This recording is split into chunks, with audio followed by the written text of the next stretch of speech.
Automakers are projected to produce 27 million electric vehicles in 2030 based on their original electrification goals. But as 14 automakers have backtracked on their original goals, that figure has dropped to 23 million, and it might drop further still when you take a look at this graph.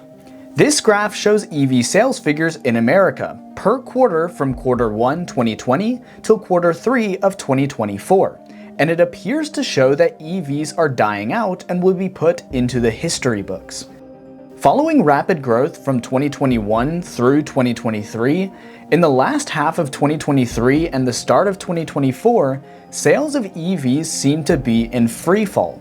This has resulted in multiple car companies walking back on their original full electrification plans and to start reinvesting in gasoline-powered and hybrid vehicles. However, with total investments in EVs and battery production reaching the $200 billion mark, automakers are left in a precarious position where they have to balance getting a return on their EV investments, but also meeting market demands, which appears to have had enough of EVs. The question I have is why? The cost of batteries, which is the main cost for EVs, is coming down faster than anticipated. Their range is being improved with bigger and better batteries, and the charging infrastructure appears to be rivaling that of gas stations that there are supposedly so many of. The three main concerns for consumers are being solved, and yet EV sales are slowing down? The answer to that disconnect has to do with this guy and breakups. Hopefully that will make sense by the end of this video. Hello people of the internet, I'm Nico, and in this video I want to explain why EV sales are slowing down and why they might stay down for a few more years until they eventually recover.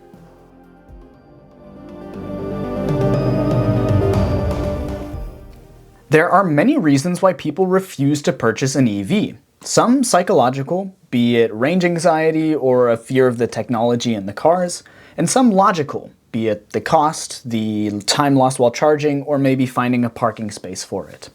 But an increasing number of people refuse to purchase an EV now because of this guy.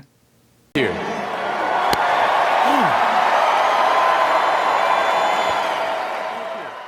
Elon Musk has, in the eyes of his most likely customers, become somewhat of a villain over the course of 2024. Always a polarizing figure, Elon has gone from a hero among early adopters of Tesla vehicles, pushing for electrification to save the planet, to, well, present-day Elon. Elon's reasons for alienating himself from his customer base, a traditionally left-leaning pro-environmental group, seem unclear at first, but there is actually a very good reason he aligned himself with Trump's policies in recent years. Trump's economic policies have long been focused on two major pillars: low business taxes and increased tariffs. For a company with a revenue stream that of Tesla's, it's obvious that lower corporate taxes are appealing. What is less obvious is Elon's interest in tariffs and why he would be against the EV incentives introduced under Biden's administration, which he supported in the 2020 election. The answer to both of those lies with Elon's competition in the market. I've covered this more in a previous video about Chinese EVs being better than American EVs, which you should watch after this video, but here is what you need to know.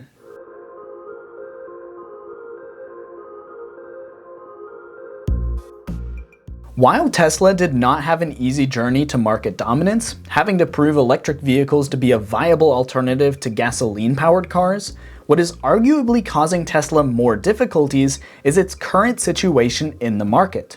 Following their breakthrough into the general public's eye with the Model S and Model X, mainstream manufacturers finally bent enormous resources to creating rivaling electric vehicles. When the Model S and Model X were brought to market, the competition was hardly comparable. Neither the Nissan Leaf nor the Chevy Cruze did much to capture the American public's imagination, and were not very compelling otherwise, sporting suboptimal range and performance.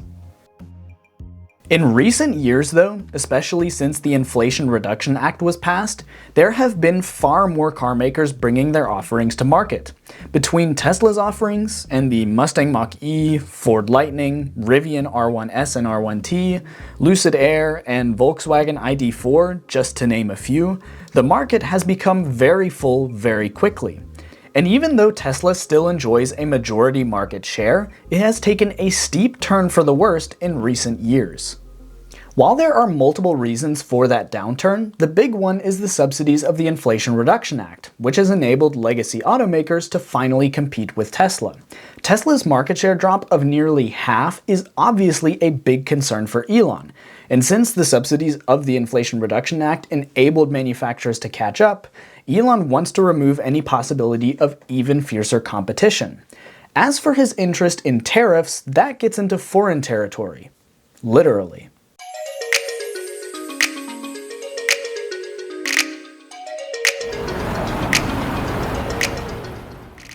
Chinese automakers, such as BYD, have been making huge strides in build quality as well as technological advancements that would likely render much of the American EV market obsolete.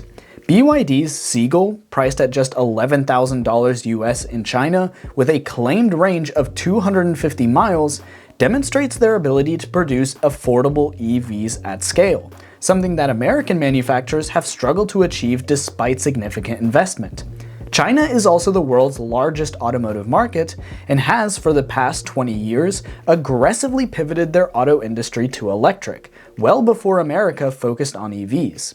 This brutal market change ultimately resulted in the current-day Chinese EVs, from a technological and price standpoint, being unmatched by anything offered in the US.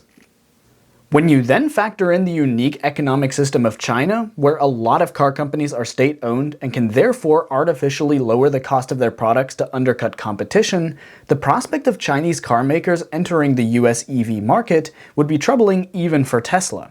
With all that in mind, it's clear to see why Elon would swap sides of the political aisle, but of course that is not the only reason for the lull in EV sales.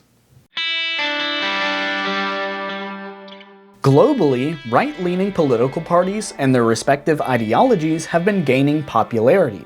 While there are so many reasons for it that it could honestly be its own Johnny Harris video, the result is that programs where money is spent on things that don't result in an immediate return, or spent on people who didn't pay for it through taxes, have been caught in the crosshairs of the right-leaning political parties, with the most obvious case being America.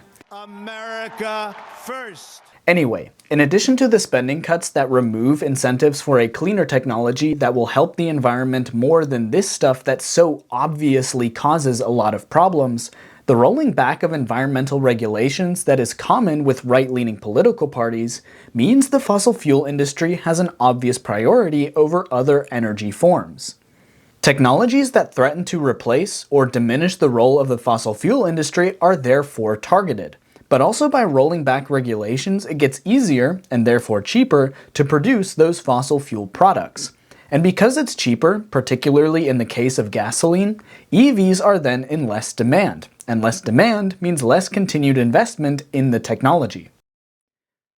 Of course, that's not to say that battery technology won't improve, but considering how long we've been improving the internal combustion engine, the battery electric vehicle has a lot of catching up to do thanks to its late start.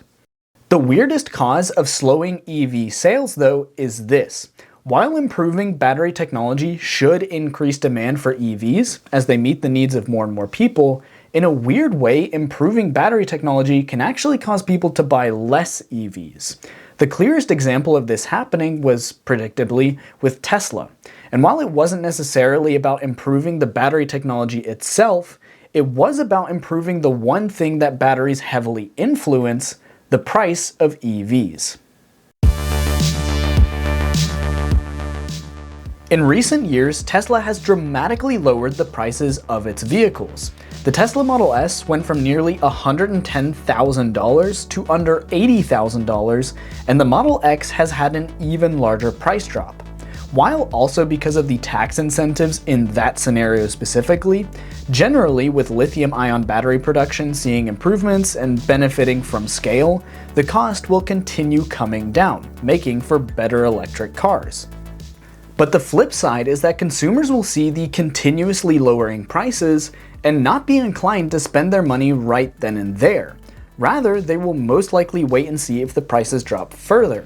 And with battery prices projected to halve in the next 2 years, I wouldn't spend my money on an EV right now either. I'll pocket the extra several $1,000s that I didn't need to spend before the already steep depreciation curve that EVs suffer from.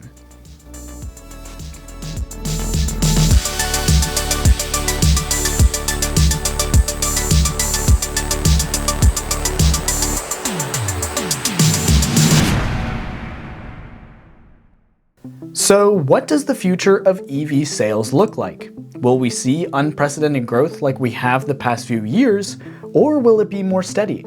My guess is that the line will look a little bit like this. A long time of pretty flat growth, where big issues like charging infrastructure are sorted out, but after solid-state batteries are introduced and fast enough charging is widely available, EVs will likely replace the vast majority of internal combustion cars. There will undoubtedly be fluctuations with elections, as different political ideologies win out over others, which then leads to subsidies going towards either fossil fuels or renewables. But ultimately, demand is down to a myriad of factors. For many, the charging infrastructure needs to be so complete that there are no major grievances traveling. For many more, prices still need to drop further. But more importantly than all of those combined will be prices stabilizing so that consumers feel obligated to spend their money right then and there, rather than waiting for a better deal down the line. EVs are not dead or dying, they're simply working on themselves before they get back out there again. Thank you so much for watching. If you enjoyed this video, be sure to hit the subscribe button. It's free and it helps me out more than you might think. If you want to watch these videos ad-free, you can do so on my Patreon page, which I have linked down in the description. Until next time, people of the internet, peace out.